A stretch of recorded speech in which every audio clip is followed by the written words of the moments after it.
xornada. Así que bons días outra vez, benvidas, benvidos. Para min é unha honra estar hoxe aquí inaugurando estas xornadas coas miñas temas ao redor do teatro. Quería darvos as grazas por escoller este tema para tratar, para ler, e logo dicirvos tamén, facer unha referencia ao cartaz, iso era. Moitas gracias. Non te preocupes, por aí. Sí. Bueno, vistes o cartaz, claro, ver o cartaz e dicir, eu tamén navegar, non? Xoana Torres. Vendo o cartaz, ten moito máis sentido tamén o título, está todo pensado, para que vexades, por iso teño os papéis, non? O máis parecido á vida, non? Porque todos somos actores e actrices na vida, como dicía Shakespeare, non? Todo está nun escenario. Isto é un acto teatral. Hai un escenario, vos estades aí mirándome, esa responsabilidade, teño un foco así directo á cara, que é o proxector. Iremos falando, iremos interpelando, porque xa hai moito tempo que a cuarta parede deixou de existir, ou existe só ás veces, non? Entón, vou reflexionar convosco sobre algunhas das miñas temas ao redor do teatro. A frase coa que titulaba a conferencia esta, o máis parecido á vida, eu collino da miña propia obra, eu son así, autorreferencial. Témolo moito esta xente que facemos teatro hoxe en día, non? Para afirmarnos e para crear complicidade convosco. É unha frase das alumnas, claro, non é miña porque eu a escribín, pero hai unha idea común do máis parecido á vida e parecíame moi axeitado hoxe aquí, entre vós, que de algún xeito participamos na aprendizaxe da vida de moitas persoas, non? Parece unha honra ter eu esta responsabilidade de falarvos destas cousas para min tan importantes a través do artificio do teatro. Entón, eu quería chamarvos a atención sobre as posibilidades. Se me escoitastes falar, seguramente me repetirei, pero vos mirádeme como dicindo, non pasa nada, ti di o que queiras, que xa tes idade para iso. Son estas teimas de que no teatro poden aparecer, como vos dicía das alumnas, poden aparecer persoas que xa levan tempo mortas, non? Damoslle vida de novo. Poden aparecer personaxes que non existen, pero que teñen vida diante dos nosos ollos. Damoslle vida ás palabras que alguén escribiu. Ven con personaxes, ven con imaxes, é dicir, creamos. Para min o teatro é o grande acto de creación e de imaginación. E creo que son dúas cousas que hoxe en día fan moita falta. Valorar o que os seres humanos podemos facer creando e imaginando, non? Que podemos cambiar o mundo. E máis xente como a vós que me recibides nas vosas casas, nos vosos colexios, quero dicir, nos nosos colexios, é unha metáfora. Non me tedes que recibir nas vosas casas propias. Pero nos colexios, nas bibliotecas, é que todas axudamos a ese aprendizaxe. E eu creo que o teatro é o que máis axuda nese sentido. Eu, durante esta charla que vos vou dar, irei ilustrando con algúns exemplos as cousas que estou dicindo, non? E logo pedireivos algunha colaboración. Isto voulo decir varias veces para despertarvos. Para dicir, ai, a ver se me toca. Que eu sei que tedes moitas ganas. Eu quería empezar polo xogo, evidentemente. Porque se vos, non sei con que... vou falar de público, pero realmente no vosso caso non é tanto público, traballades, non? Se é público infantil, se é público adolescente, se é público adulto, digamos, pero hai que xogar sempre, sempre. Sabemos que o xogo é a aprendizaxe da vida da infancia, e o teatro é xogo. Eu non sei se vos... Como a min, eu vou explicar o meu caso, xa sabedes que son autorreferencial, eu son irmá maior. Se eu vivía feliz, coa miña nai, co meu pai, sendo o centro do mundo. Non sei se vos tedes unha lembranza semellante, duroume pouco, teño lembranzas, teño flashes, porque eu tiña 2 anos cando naceu o meu irmán, casi non me acordo, naceu o meu irmán, e eu do que si me acordo de ter unha persoa sempre pegada a min, todo o día dicindo, xogamos. Non sei se vos tedes esta experiencia, porque, claro, no ámbito escolar é máis complicado. Bueno, se traballades con nenos ou con nenas máis pequenas, sí que estarán co xogo continuamente, non? Pero si é, xogamos, veña, xogamos, veña, xogamos. E, claro, reflexionando sobre isto, que vos vou dicir que non saibades, cando xogas, cando és nena, és libre. Fas ti as normas. Eso sí, con unha convención, non? Se xogas acompañada en equipo, hai unhas normas que hai que respetar. Pero esa dona do teu xogo. Es independente. E quero dicir en relación ao mundo adulto, non? Nese momento do xogo, todo é posible. Ti podes ser quen queiras. Marcas ti as normas, marcas ti os límites, por iso nos gusta tanto xogar cando somos nenas. É o noso momento. Ninguén nos di o que temos que facer. De feito tamén, non sei se eu xa son maior, a lo mellor vos non vos acordades, que nós xogábamos fora da casa. Hasta que alguén, normalmente miña nai, chamaba por nós. Para ir a comer, para ir a cenar, ese era o horario de reclamo. Mentras, éramos libres para xogar, e mirades así, como non vos podo ver, que sodes multitude, menos mal. Faced un pequeno, se vos acordades. Ah, que ben! Sí que se ve! Sí que se ve desde aquí, non? De cando se acababa o xogo, porque había que volver, digamos, á rutina, que é o que nós adoitamos cando somos persoas adultas a chamarlle a vida. Pero a vida non é eso. A vida non son as rutinas. E quería chamarvos a atención tamén sobre como o teatro, cando se traballa con nenos ou con nenas, bota moita man do xogo. Non só do xogo lingüístico, tamén do xogo da posta en escena. Isto xa vos comentarei máis tarde, porque agora vos quería comentar que pasa coa adolescencia, non? Pasan tantas cousas na adolescencia. Non es dona de nada, todo o mundo decide por ti. Estás nese limbo que xa non podes xogar como unha nena, pero tampouco che deixan xogar como unha adulta, non? Por iso aí é tan necesario o teatro, máis ca nunca. Porque aí, con todos os problemas que temos, con todos os cambios, con estes pudores dos que ás veces non nos libramos, non? O teatro dá as respostas, o teatro dá as máscaras físicas ou as máscaras que non son tan físicas, os personaxes. Non son eu, parecese moito a min, pero non son eu. E aí podo expresarme, e aí utilizo as palabras que alguén escribiu para min, non? Para eu decilas en voz alta.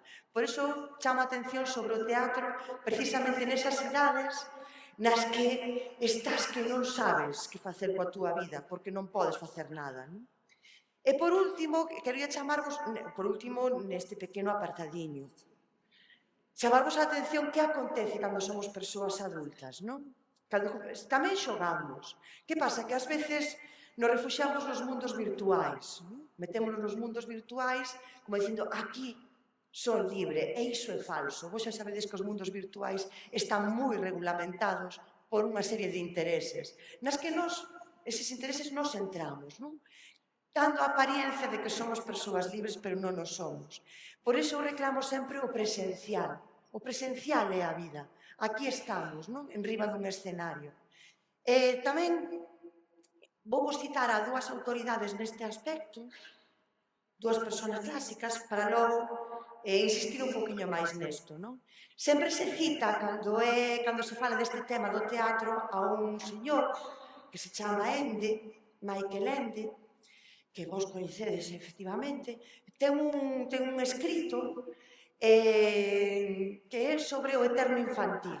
Supoño que vos sona, decidme que sí, que así quedamos todas como persoas moi cultas, e hai unha frase que sempre se repite nestas cousas porque é moi importante, non? Que fala de recuperar o neno, a nena que somos. Non é que o levemos dentro, é que o somos, non? Dicir, ese neno, ele fala en masculino, non? Ese neno que prescindindo totalmente da idade exterior vive en nós. Teñamos 9 ou 99 anos. Ese neno que nunca perde a capacidade de abraiarse, de preguntar, de entusiasmarse. Ese neno en nós tan vulnerable e desamparado, que sofre e busca consolo e esperanza. Ese neno en nós que constitúe ata o noso derradeiro día de vida o noso futuro. Leovos esta frase porque creo que o teatro, ben lido, ben visto, sí que nos consola neste momento de desesperanza que nos temos, non? E logo hai outro señor, Robert Louis Stevenson, que ten un libro que é un ensaio que é moi bonito, o título en castelán é Memoria para el olvido, vedes que o título é moi bonito, e que di, no mundo de sensacións vagas do neno, o xogo é un fin en si mesmo. Por iso, xogar as escondidas goza dun dominio tan preeminente, pois se trata da fonte da fantasía, e as accións e a emoción que propician préstanse a calquera clase de fabulación. Dígovos esta cita porque agora vos vou chamar a atención sobre a posta en escena da vida a través dos xogos, non? Se xogamos ás escondidas, é un xogo ben interesante, é moi teatral, non? Porque non queres que te descubran, polo que sexa. Eu moitas veces, cando comento estas cousas, se me tedes escoitado falar, falo da metáfora do xogo como metáfora da vida, non? É de acontecementos que nos poden pasar na vida. Cando alguén te persegue, e entón tes de esconderte, cando queres chegar a un sitio sen que ninguén te vexa porque non te van deixar chegar a él, non?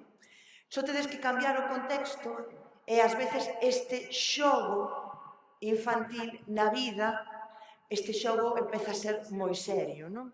E tamén nas alumnas chamaba a atención sobre un xogo que é moi teatral, que é o xogo de escondite inglés, o zapatiño quieto é.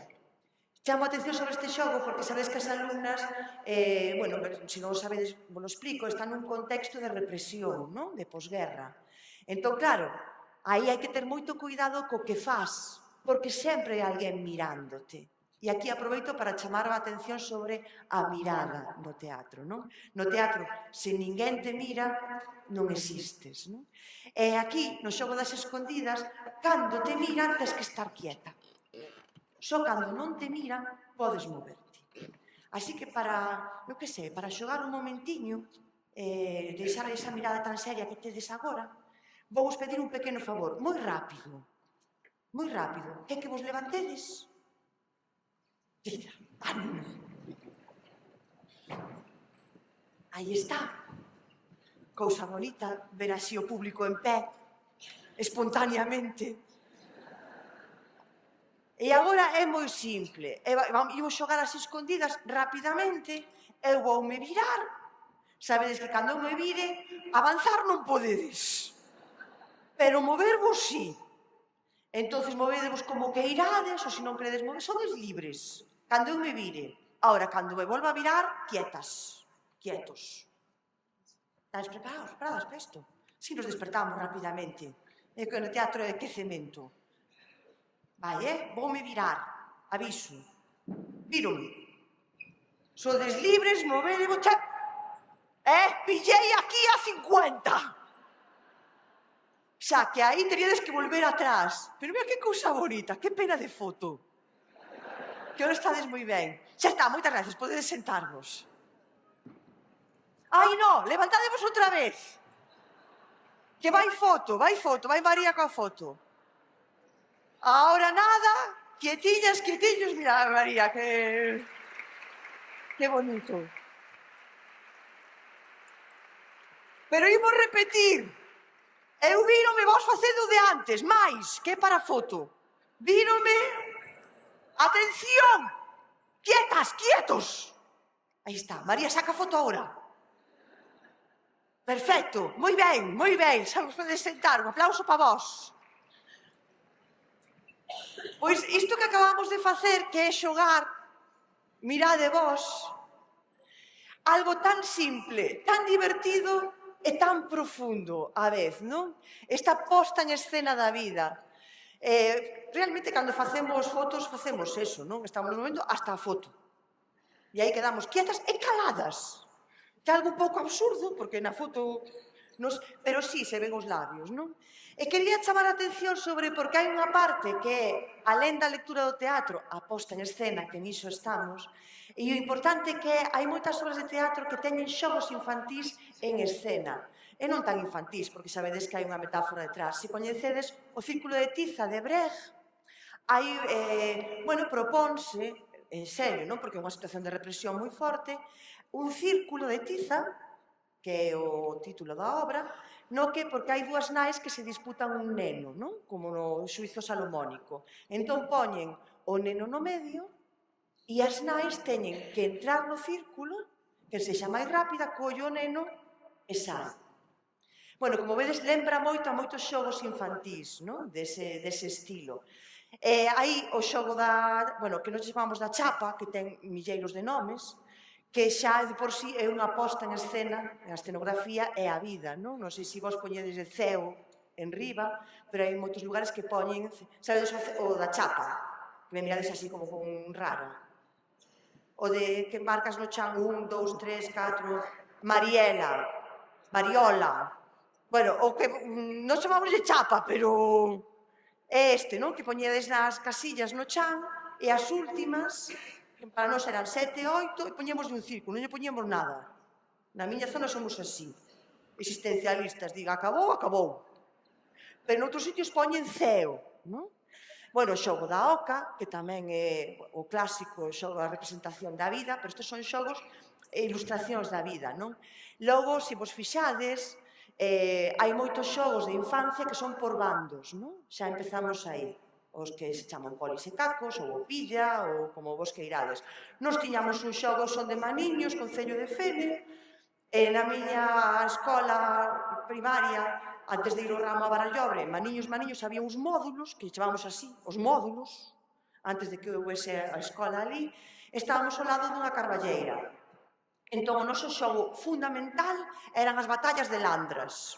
Simple. Landras, as bellotas, non? Facíamos 2 bandos, e se che daba unha landra, estabas morta. Así de simple, non? Bueno, pois é a representación da vida, non? Nos xogos. Sabes que nos xogos, aínda que morras, volves a vivir. Que é o que acontece moito nos videoxogos, que ao final é a representación actual diso, non? Chamamos a atención sobre estas postas en escena, porque, como vos decía, en moitas obras de teatro recúrrense os xogos infantís, porque se traballades con nenos ou con nenas, enseguida entran no xogo, non saben o que teñen que facer. E ver a alguén xogar en escena é maravilloso. Por iso vos chamaba a atención sobre a mirada, non? Por que lle gusta tanto aos nenos e as nenas ir ao teatro? Porque ven a xente xogando na escena. Ás veces o difícil é que estean quietos e quietas nas butacas, non? Que non entren para xogar tamén, non? Pero entramos aí nas convencións. Que lles pasa tamén cando ven a xente adulta xogando en escena? Que lles parece maravilloso. E que nos pasa a nós cando imos ao teatro? Vemos a xente adulta xogando. E tamén nos parece maravilloso, non? É esa lembranza do xogo. Agora vos quería chamar a atención sobre esas formas de xogo, que son as formas dramáticas, os textos, non os textos dramáticos que tedes aí. Se ledes teatro, ou se empezades a ler moito teatro, que sería maravilloso, veredes que hai moitas formas para escribir teatro, non? A que nós temos en referencia é, pois, nome de personaxe, diálogos e anotacións, non? Como xa teño explicado moitas veces, no teatro contemporáneo, desde hai moitos anos, estas formas empezaron a cambiar, porque se chamou a atención sobre o que vos estaba comentando, a posta en escena. Vos ides a ver unha obra de teatro e vedes actores e actrices, non? Que cando és nena, case todo o mundo quere ser actor ou actriz, pero hai moita xente detrás. E unha persoa fundamental é quen dirixe, que en moitos casos seredes vós, supoño nos vosos centros de ensino, se facedes teatro, non? Entón, para darlle liberdade á persoa que elixe, as persoas que escribimos teatro, que dirixe, poñemos poucas anotacións, as imprescindibles, para que se comprenda o sentido do texto, non? E logo, quen pon en escena, imagina como será a posta en escena. Igual que os personaxes. Supoño que tedes lido moitas obras que as anotacións son exhaustivas, non? Pois hai unha cociña, cunha lareira, cun pote, cunha mesa, con non sei canto, non? E hai outras anotacións que nada, espacio baleiro, non? Ou os personaxes, pois vai vestida así. Agora, poucas veces se dá así para dar máis liberdade de imaginación ás persoas que fan o equipo teatral, non? Pero se collemos os textos, tamén se reflicten iso. Hai pouquiñas anotacións, hai diálogos, dependendo para as idades, non? Pois máis breves, menos breves, poucas, como vos diría, pouca para dar máis liberdade escénica, e logo a propia forma do texto. Ás veces os textos de teatro están en poesía, quer dizer, están en verso. Ás veces, pois vou vos citar unha obra que é moi interesante por temática, chamase Puños, de Pauline Perrat, Pauline Peirade, e vos xa pronunciades como se merece, que está escrita en forma de partitura, por poñer un exemplo, non? Entón é moi interesante porque hai varios xogos cando lees a obra. Non só o xogo literario, senón o xogo dramático e o xogo musical. Hai obras que non teñen puntuación, bueno, para que despois ti tamén distribúas o aire como boamente poidas ou queiras. E eu vos quero chamar a atención sobre temas, non os temas teatrais, porque o teatro, que logo irei sobre isto, é o espello do seu tempo, non? Que temas nos preocupan?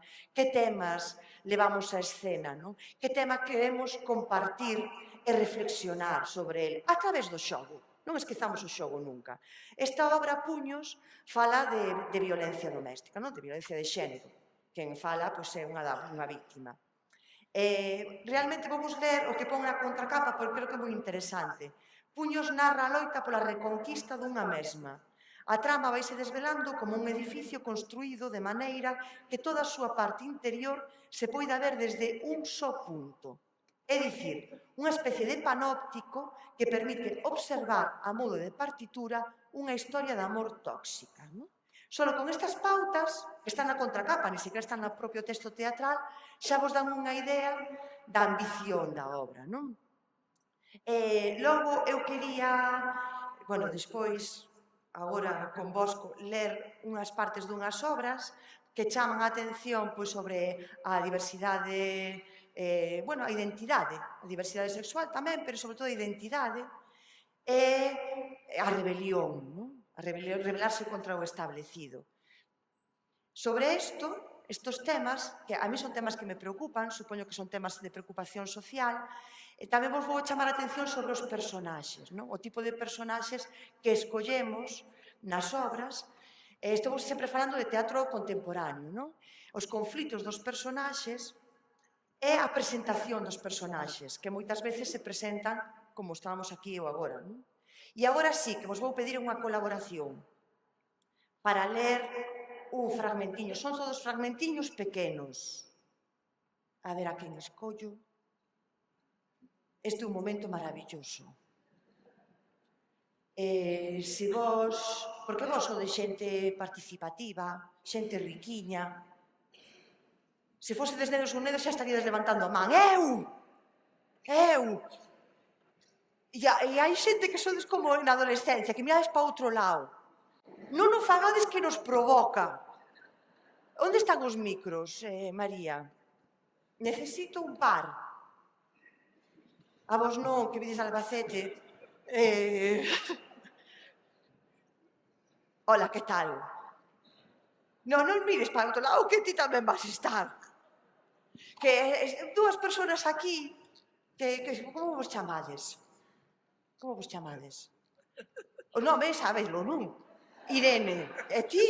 Son Antonio. Hola, Antonio. Mira, Antonio, ves como meu pai, meu irmán, xa sabía eu que había algo que me chamaba aquí. Mira, vou vos dar un texto.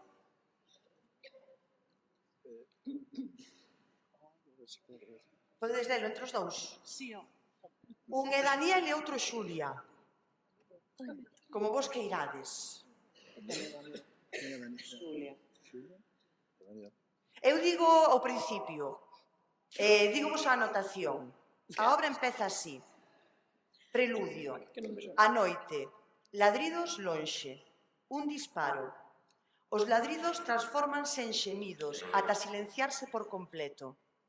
Alguén se achega. Alguén que calza unhas zapatillas. Detense no medio do escenario. É Xulia. Leva posto un vestido azul de verán. Teño 14 anos. Camiño entre árbores fantasmais e podo velo todo. Vexo as fendas das sombras, vexo as veas das árbores e vexo as follas. Non son moi alta, o meu pelo é da cor da noite. Chamome Xulia e sei todo o que aconteceu aquí. Quero contarche, pero debo ter conta de non apresurarme. Ademais, ti quererás que empece por onde se debe empezar, e iso é polo principio. Levo a cabeza... Moi ben, Antonio. Que proxección. É que son do norte. Impresionante. Impresionante. Impresionante. Dalle. Sí, Levo a cabeza cuberta, porque o sol magua o meu cráneo. Levo a cabeza cuberta, porque me favorece o negro. Levo a cabeza cuberta, porque sempre máis seguro. E levo a cabeza cuberta, porque non quero que saibas onde miro. Levo a cabeza cuberta porque non quero que destruyas os meus soños. Levo a cabeza cuberta porque agocho o meu corazón. E levo a cabeza cuberta porque non quero que volvas mirar. Levo a cabeza cuberta porque me oculto de mí mesmo. Levo a cabeza cuberta porque me dá a gana. Son unha rocha, son unha estatua conxelada no tempo. E levo a cabeza cuberta porque estou de loito. Son un animal, son un besta. Quen se atreva a poñer as mans en riba está morto. O rapaz do xersei de deporte negro é Daniel. Un aplauso, por favor. Moitas gracias. Déxame un. Así dá gusto. Toma, María. No, gracias non, que me vas a axudar.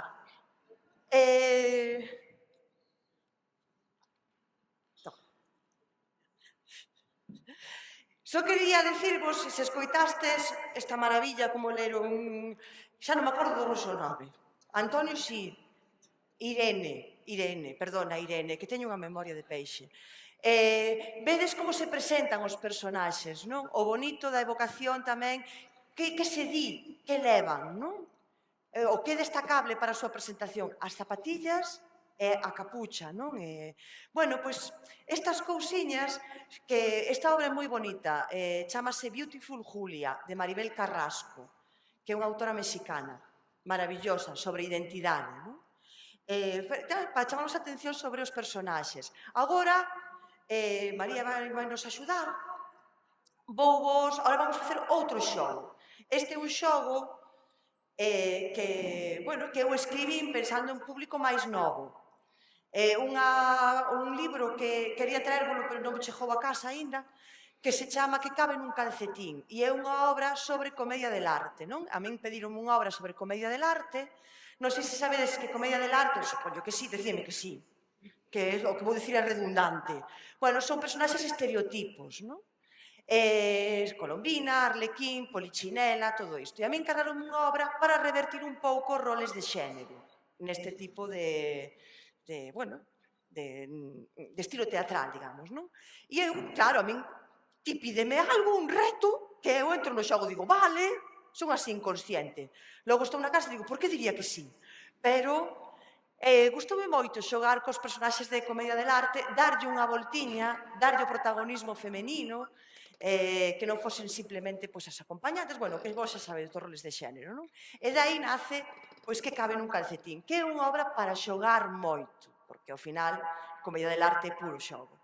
Entón, vou vos propoñer que leamos para coñecer o personaxe de Colombina, nós imos ser personaxe colectivo, que é fácil, María vai ser Colombina, entón, vos o tedes que repetir o que diga eu. Fácil. E ti lees Colombina. Vente, decía, subo, por suposto. Vente ao escenario, María. Dalle aí unha... Por favor. Pois te impresionaba, pero xa vexo que non. Entón, nós somos o colectivo que serían Arlequín, Polichinela, Capitán e Pantalone, os personaxes masculinos.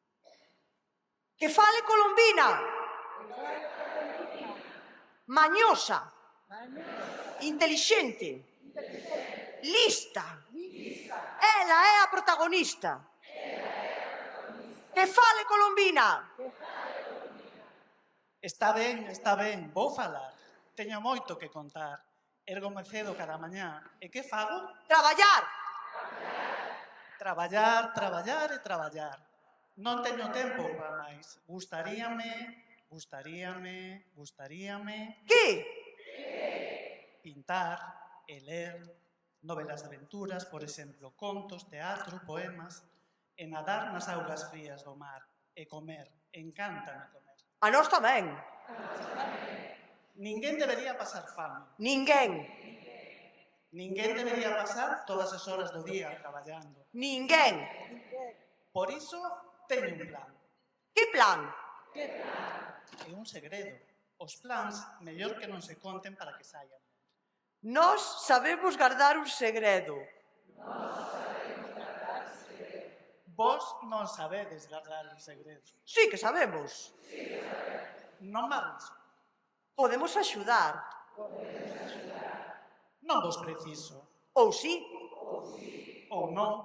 Veña, fora, que teño moito por facer. Danos unha pista. Só unha. Nin unha, nin dúas, nin tres. Moi ben, un aplauso para ela e para vos. Moitas gracias, María.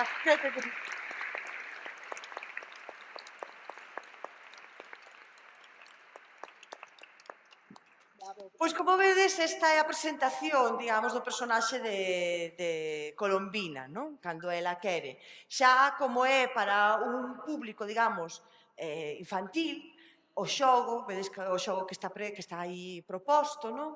Vedes tamén o ritmo, vedes tamén, bueno, as cousas que fan que un neno ou unha nena poida ler o texto e decir, divírteme facer isto, porque se traballades con nenos ou con nenas, sabedes que seguidiñas aburren, sobre todo se hai que repetir, e no teatro hai moita repetición, non? Entón, intentamos xogar, cando escribimos, con este tipo de cousas, para darlle ritmo, intervencións pequeniñas, bueno, todo isto. Por suposto, se falo de Rodari, Rodari xa empezou a xogar coa comedia del arte, hai un textiño, pero non o imos ler, porque senón estamos aquí hasta as 3. Que hora é?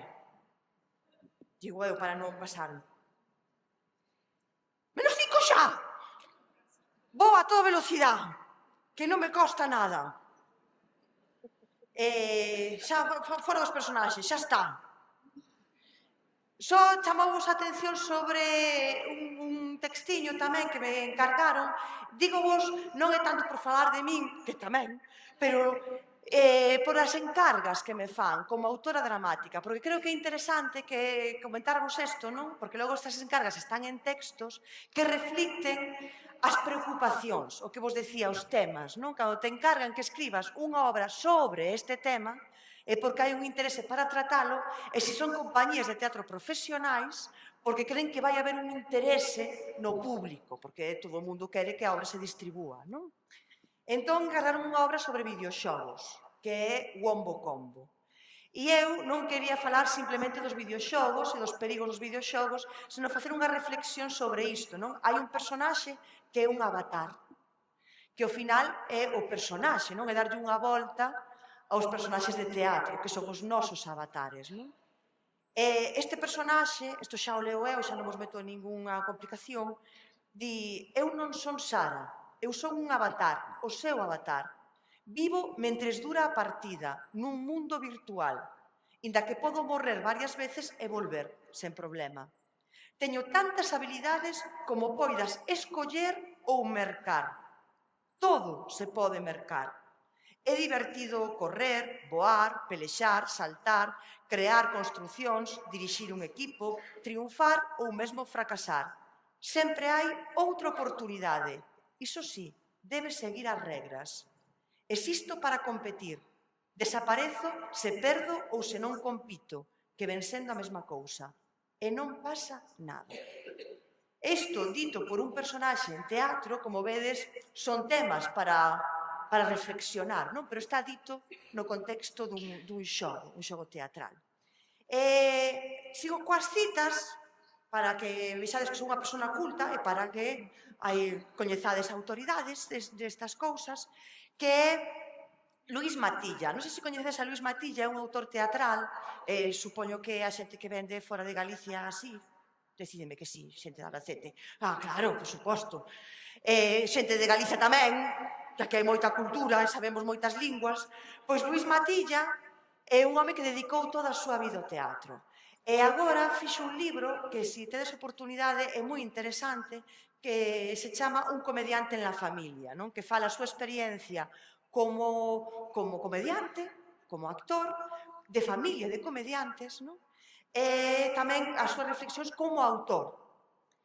Entón di, A miña intención é a de reivindicar o valor do teatro como expresión alternativa a todas aquelas mensaxes unificadoras de opcións, gustos e consumo indiscriminado que os medios de comunicación potencian nos receptores infantís de idades cada vez máis temperás. A maioría dos que dedicamos parte da nosa tarefa profesional a escribir para nenos e nenas consideramos o teatro como un medio expresivo cálido, abraiante, crisol de todas as artes e todas as linguaxes, desde o que podemos abordar temáticas imaginativas, fantásticas, realistas e sociais. Porque no teatro dirixido ao público infantil non hai temas tabú, senón tratamentos non axeitados segundo as idades ás que dirixamos as nosas obras. O compromiso como autores ou autoras debería ser o de ofrecer unha visión alternativa do mundo que reciben a través dos medios de comunicación, mediante unha elaboración poética, imaginativa e crítica dos contidos que lles chegan. Unha realización que lles permita enriquecer e neutralizar as visións tantas veces extraídas do seu contexto e mesmo cegadas por intereses inconfesables. A mí pareceme que aquí, nestes dous párrafos, resume moitas das nosas preocupacións como autores, como autoras e tamén como persoas que traballamos con nenos e con nenas, non? É un artigo que se chama El teatro para niños en la era de la imagen, que eu vos recomendo para este tipo de temas, non? Quería, así rapidamente, falarvos de outras grandes, para min, valores do teatro, grandes achados, que é o teatro como espello, non? Que moitas veces, cando cito esta frase de Shakespeare, que é de Hamlet, sabedes que Hamlet, a parte que máis nos interesa, é a parte metateatral, non? Cando Hamlet lle di aos cómicos, bueno, se alguén non sabe de que vai Hamlet, o príncipe de Dinamarca, Hamlet é un príncipe, como di o título, pero que non é rei. O rei é o seu tío, que colleu o trono cando morreu o pai de Hamlet. Pero a obra empeza porque ven o fantasma do pai de Hamlet aí vagando polo castelo, e a fantasma non lle di moito, a verdad, pero Hamlet interpreta que lle está comentando que o mataron. E ele xa estaba coa sospeita, di, este foi o tío. Entón, como xa o tío e a súa propia nai, non, que estaba casado co tío, bueno, é un rollo familiar, o caso é que chegan uns comediantes de visita ao pazo, non, de paso. E entón Hamlet di, a ocasión ideal, en vez de dicirlle o meu tío és un asesino e a miña nai és unha cómplice, que faja unha obra de teatro na que se ve que hai un rei maravilloso e que o seu irmán o vai matar coa complicidade da muller. Seguides todo isto, non? Entón, a parte que nos interesa é cando lle di aos cómicos o que teñen que facer, que é unha parte moi citada, está nun contexto, pero eu creo que se extrapolamos o contexto, non, aínda vale, cando lles di a acción debe corresponder á palabra, e esta a acción, dille Hamlet ao cómico, non? Aquí está mencionando algo fundamental no teatro, que son as accións, non? Coidando sempre de non atropelar a simplicidade da natureza. Aquí está dicindo, hai que exagerar ata un punto, tampouco nos vamos pasar. Non hai defecto que máis se opoña á finalidade da representación que desde o principio ata agora foi e é ofrecer á natureza un espello no que vexa a virtude a súa propia forma, o vicio a súa propia imaxe, cada nación e cada século os seus principais caracteres. O que está dicindo é, ti fai no escenario algo que a xente crea, da maneira que ti queiras, e que se vexa o espello da época na que se fai. Agora, cando vedes teatro, hoxe en día non se fai o mesmo tipo de teatro que hai uns anos, non? Non se interpreta igual. As imaxes que se crean en escena son distintas. As preocupacións, os temas, as personaxes, non? Todo iso vémolo cando oímos o teatro. Por iso o teatro funciona como o espello do que nós somos. Nos identificamos con algunhas cousas ou con todas cando imos ao teatro. Diso se trata, e máis cando tratamos a un público que se ten que identificar. O grande problema do teatro actual é que a xente vai pouco, iso tamén é verdad, pero a xente máis nova non vai directamente. Entón, claro, de repente faltalles convencións. Cando van ao teatro non saben o do silencio, bueno, xa non saben o do silencio nada, nós tampouco, pero isto de, pois aquí hai que ver, hai que identificarse, non? Hai que intentar identificarse, porque isto é para eles tamén e para elas, non é só para outra xente. Non? Hai un un grande autor de teatro galego que é Manuel Lourenzo, e hoxe vou citar a Manuel Lourenzo, pero non só, porque teño interese en citarvos as mulleres, claro, que senón sempre quedamos relegadas, que ten un prólogo que se chama Os nomes do robot, ao mellor non vos lo leo, porque senón paso moito tempo, que reflexiona sobre o papel do teatro hoxe en día, en Galicia. Que papel ten o teatro, que formas son as formas do teatro e que temos que reflexionar sobre elas. Dígovos que quería citarvos as mulleres, porque temos moitas mulleres que quedan relegadas, como, por exemplo, Xoana Torres, Marica Campo, Luisa Villalta, que agora vos quería ler un fragmentiño de Luisa Villalta, unha obra que se chama As certezas de Ofelia. Vos sabedes que Luisa Villalta fixo teatro na Coruña, con Lino Braxe. Ten esta obra que é metateatral, xa que estamos falando de Hamlet, agora imos falar de Ofelia. E ten un diálogo Ofelia coa súa avoa, a avoa lle di: onde aprendiches tanto, nena? Ela responde: da man de alguén que xa soubo da vida. E a avoa lle di: ai, a túa nai. E Ofelia di: non a coñecín, pero sempre sentín o seu baleiro como alguén que me acompañase, como unha voz que me fala a orella, que me fai saber cousas, que trata de evitarme perigos. Por veces, paréceme que vivo nunha peza de teatro moi ben ensaiada, e con alguén que me apunta cando estou a punto de esquecer algo importante. Bueno, se vistes a Luisa Villalta, que por suposto que sí, sabedes que esta tendencia a mesturar linguaxes, Aquí hai poesía na obra de teatro. Bueno, en Luisa Villalta hai poesía en todo o que escribía, Unha persona moi relacionada coa música tamén. Para falar, como os dicía ao principio, desta necesidade que temos de autorreferenciarnos, de decir, que nos pasa, que somos, que nos preocupa. E como o teatro está moi vencellado ao seu tempo, eu creo que unha das grandes preocupacións nosas hoxe en día é a lingua. E como a través do teatro tamén lle damos valor á lingua que temos, ás posibilidades lingüísticas, á riqueza. E cando os nenos e as nenas aprenden unhas palabras que non son súas e as din en voz alta, están escoitando esa lingua, están a recreando, están xogando con ela. Eu creo que iso é moi importante xusto no tempo no que vivimos. Xa non vou co tema de que é realidade, que non é, a ficción, esos son temas moi profundos para estas horas da mañá. Pero sí que vos vou falar dun autor que non é galego, pero é un gran autor de teatro contemporáneo, que é Wajdi Mouawad, ou como se diga, que é un autor libanés. A súa familia era do Líbano, pero exiliouse pola guerra, que sigue sendo, pero de hai tempo xa, en Canadá. E ele aprendeu, era moi pequeniño, foi escolarizado en francés. Entón, na súa casa falábase árabe, a nai, pero el aprendía a ler e a escribir en francés e a falar en francés, porque era un neno pequeno. E logo foron a París. Que pasa? Vou citar unha obra que se chama Madre, que é cando morreu a súa nai, o autor quixo escribir unha obra sobre a súa familia. E ao principio, no prólogo, conta isto, que a min pareceu moi relevante. Crear este espectáculo en libanés era evidente, posto que era a lingua da miña nai. E isto revelouseme en xuño do 2021, durante un obradoiro previo aos ensaios desta obra. Como non sei escribir en árabe, e falo con dificultade, tiña que atopar como escribir a obra. Daquela entregueilles ás dúas actrices unha escena en francés e pedinlles que a traducisen. Cando estiveron listas para ensinarme o traballo, fixeron a escena en árabe. Foi unha epifanía. Por primeira vez escoiteime a min mesmo. O que eu experimentei dentro de min cando escribo restituíaseme por primeira vez na súa forma orixinal.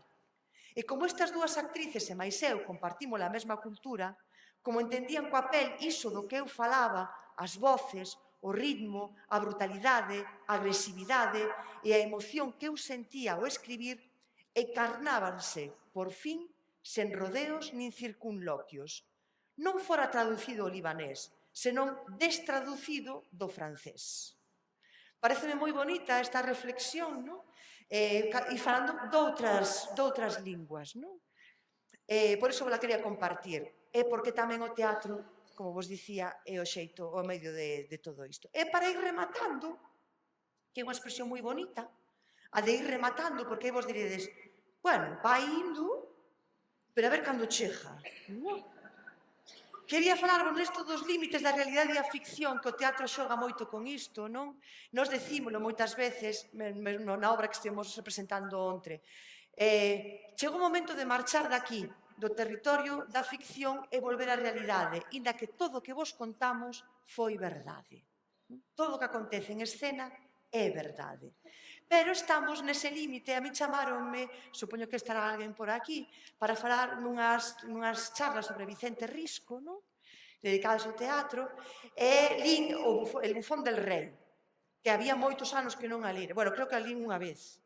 É difícil de ler, aquí en confianza.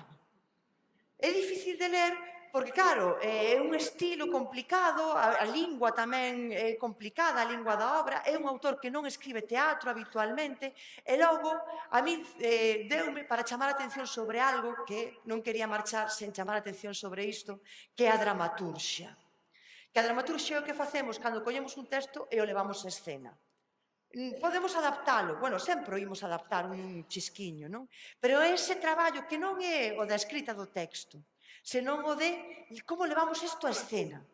Como facemos para que este texto que foi escrito no século XVII siga interesándolle a xente?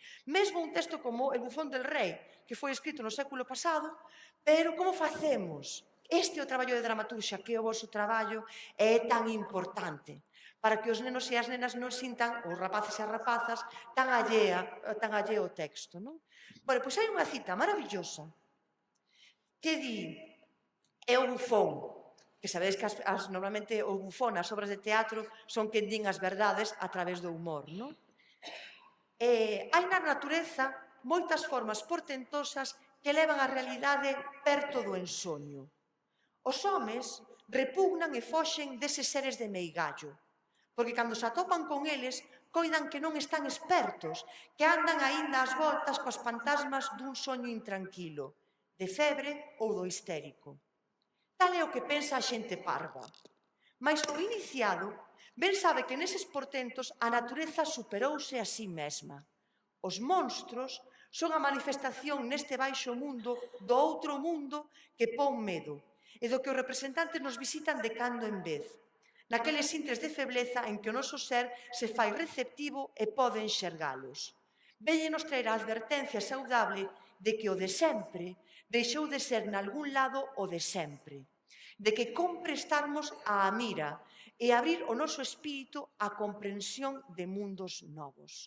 Isto di o bufón del rei, de Vicente Risco. E claro, eu lendo isto digo, é que somos monstros. Así, directamente. As persoas que facemos teatro somos monstros. E con moito orgullo. Que, por certo, quero chamar a atención que monstro é unha palabra que só está en masculino. Non sei se podes facer algo ao respecto. Pero eu lanzo aquí, non? Porque non hai a monstro. Quer dicir, o monstro feminino, non? Como moitas palabras, non? Que é global. Bueno, pois somos monstros, as persoas que facemos teatro, e non só as que facemos teatro, senón as que traemos teatro á realidade, non? Por iso a mí me gusta o de traer a realidade perto do ensoño. Tamén chamo a atención, se podedes facer algo. Ensoño tampouco está na entrada do dicionario. Está soño. Pero soño non é o mesmo que ensoño. Ensoñar é soñar cos ollos abertos. E esta diferencia me pareceme moi relevante para que esa palabra se inclúa, non? Porque cando imos ao teatro estamos ensoñando, de algún xeito, non? Estamos expertos máis ca nunca, e ao mesmo tempo estamos moi pertiño do soño, de onde todo é posible, non? Por isto a min esta cita gustoume moito que nos chamemos monstros, se non vos parece mal. Porque creo que todos somos un pouquiño... Eu escribí unha obra que se chama así, Somos os monstros, na que por eso vos comentaba a miña dúbida, porque quería que fose un personaxe femenino, e en todo momento tiña que decir, pois eu son, e os adjetivos en femenino, porque monstro non podía... Se me poñía, non se me corrixía, vaya. E hai un fragmento que di, é un monstro grande e un monstro pequeno. O monstro grande é ela, o monstro pequeno é el. Non por nada, porque sí. Entón empeza o monstro grande, somos os monstros, somos diferentes. Cando és diferente, non tes a vida fácil. Somos extraños, e as criaturas extrañas meten medo. A min non, di o monstro grande, e di o monstro pequeno. Non, a ti non, porque ti és unha criatura extraña. E nós somos esas criaturas extrañas. Entón, se todo o que eu vos falei vos chama a atención para decir como somos nós, ou necesarias e necesarias que somos nese sentido de aprendizaxe da vida a través do teatro, este ano que vos teño que dar as grazas por escoller este tema. Hai moitísimos textos de autoras e autores galegos maravillosos de teatro por descubrir. Eu chamei-vos a atención sobre os clásicos, non? Para tamén redescubrir os clásicos e sobre o voso traballo de dramaturxa, que é fundamental neste sentido. Xoguemos, ensoñemos, aprendamos, divirtámonos, sobre todo a través do teatro, que creo que é o fundamental. E para acabar, quería acabar cunha cita de Shakespeare. Non é por nada, pero claro, a xente que pasou a historia como grandes autores de teatro, tamén hai que chamar a atención sobre a xente que non pasou a historia como grandes autoras de teatro, que seguro que houbo, pero non pasaron, pois son xente que se dedicaba ao teatro, non? E claro, tanto Shakespeare en Inglaterra, Lope de Vega, por exemplo, en España, non? Son persoas que saben do que falan, saben como artellar as obras, non? Porque disso dependía a súa vida. Hai unha obra de Shakespeare que é Soño dunha noite de verán, que aquí en Galicia tamén se montou no Centro Dramático, non? Se fixo unha adaptación que é maravillosa para todo isto que vos estaba comentando agora, o da realidade e o ensoño. E vou acabar con como acaba a obra de Shakespeare, non? Quen acaba é Puck. Puck, sabedes que é un personaxe que está en relación coa natureza, que é un personaxe da mitoloxía celta, non? Chama moita atención que Puck fai aquí, nesta obra que non hai bufón, o papel do bufón, realmente, non? E Puck acaba dicindo isto: se nós, vanas sombras, os ofendemos, pensade só isto, e todo está arranxado, que quedastes aquí dormindo mentres apareceron esas visións, e esta débil e humilde ficción non terá senón a inconsistencia dun soño. Pois moitas grazas.